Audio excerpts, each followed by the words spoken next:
Hey everyone, and welcome back to another video. In this video, I'm going to show you how to postpone your Huel subscription. Now, this video is going to be particularly useful for individuals. Let's say that you're on a Huel subscription and you want to go ahead and postpone it just because you still have some Huel left.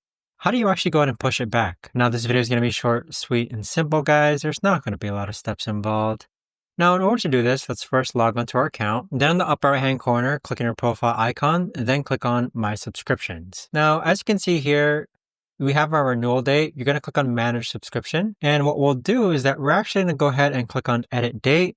And then we're going to push this back, let's say to February of the 4th. Then click on Save Changes, and there you have it. But that right there, guys, is the best and easiest way that I know of to actually go ahead and postpone your Huel subscription.